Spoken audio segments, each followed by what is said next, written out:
Next question, very interesting question. One of my favorite questions, I would say. Talking about AI and Pharma 4.0. They're changing how plants get built and run, right? Swaminathan sir, where is AI changing how Spectrum itself designs, plans and delivers the entire facility? AI, as far as design is concerned, it has not really affected us to that extent. Because even before AI, there were a lot of developments in terms of automation. Got it. People are still looking at automating processes, making things faster. When it comes to engineering, we are using AI to, bring drawings and documents to the market faster. Got it. Earlier, what used to take weeks or days to prepare one drawing or one flow sheet, now it gets done in a day. Great. Airflow diagrams. We used to have facilities which have 60, 70 air handling units, so 60, 70 airflow diagrams. It used to take months. Right. Now in 2 days, you can bring out all that. So it's helping things in terms of speeding up the process. But AI in real manufacturing, I think there is still time for it to bring into automation. From automation to AI, it still takes time. But Pharma 4, Automation 4 is, yes, it's there already. There are a lot of cases where it helps. Especially, I have seen companies which have facilities at multiple locations. Right. From one place, it becomes easier to control and understand what's happening in factories at multiple locations.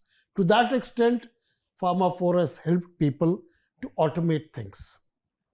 Got it. Singh sir, in the entire thing, where's the gap between the smart facility that clients ask and the one they're ready to actually implement and run? Many clients want AI-driven, data-driven facilities, but they lack in data discipline, production discipline, and because cybersecurity and the people who are handling also need some training and inputs. Though it is smart only by if the people running are smart, and that organization does better. Still there is a way to go, but people are touching it, they are going for it now. Got it. So ironically, AI will run if people run it properly. Yes, right. People do. Kante sir, digital first is the buzzword, right? Digital first, going digital first. How many times it happens that, the clients want to go digital first, but when you go digital first, it is budget heavy and the decision is like, whether to do it or not? Yeah, we have seen quite often that clients come to us with a lot of expectations. And I would call it in such a way, it is not an expectation, it is just a wish list. If God were to ask you a wish, take a wish, anything, and people go on giving all a big laundry list. They want right from everything. The machine should fly, it should go on water, it should go on air, it should go on everything on the sun. And most of the time, the motto behind it is one-upmanship. X company has done this, we would like to do better. Y has done like that, we would like to do something better. And in the process, we find that I don't give the example of AI, but I give the metal. For example, something can be done in a simple little stainless steel, steel, we would like to go to the best quality steel. It's not really required. Now, coming to the AI kind of thing, it's nice thing that people are wanting AI to be really put ahead of things, but sometimes they do not have the total visibility of the cost. And once they get that thing from concerned like us, that we have total visibility and the advantages, they wait.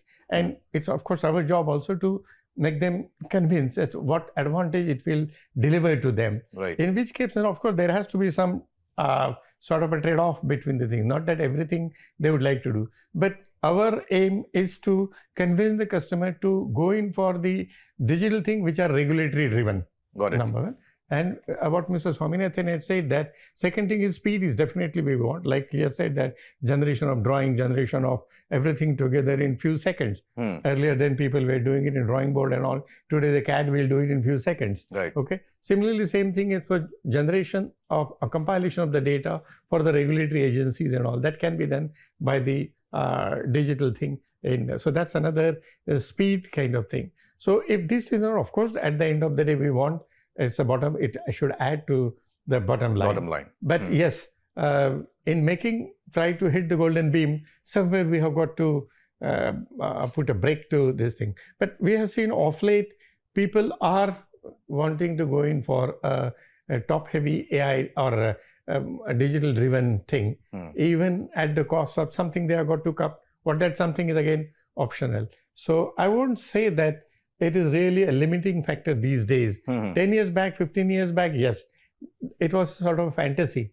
Today, it's everything people see it as a result. Okay, so that's the reason I think people are wanting. Otherwise, they know if they are not having these kind of things, they will be out of the market, they will be out of the scene, and nobody will come to them.